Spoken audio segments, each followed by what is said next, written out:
அப்போ நீங்கள் யோசிக்கிற யோசனை எதுவாக இருக்கிறதோ அதுவே நீயாக மாறி இருக்கிறாய். அதனால தான் சொல்கிறோம், நீங்கள் உயிரோடு இருக்கிறீங்க அப்படின்னா எந்த மாதிரி உயிரோடு இருக்கிறீங்க?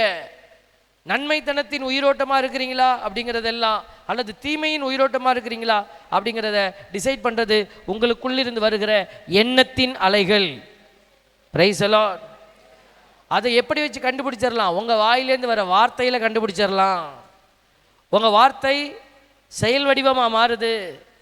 நீங்கள் பொய் சொல்லிக்கிட்டே இருக்கிறீங்கன்னு வச்சுக்கோங்களேன், உங்களை அறியாமல் பொய் வந்துக்கிட்டே இருக்குதுன்னா உங்கள் கன்ஸ்ட்ரக்ஷன் ஃபுல்லாகவே எல்லாமே மாற்றப்பட்டுருச்சு.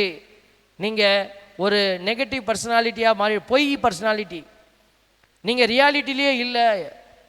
ஏதோ ஒன்று எப்படி வேணாலும் சாதிக்கலான்னு நம்ம வந்துட்டோம். அப்போ உங்கள் மனசுக்குள்ளே யார்கிட்ட வேணாலும் எந்த பொய் வேணாலும் சொல்லலாம் அப்படின்னு நம்ம மாறிட்டோம். இப்படி தான் நீங்கள் யோசிச்சு பார்க்கணும்.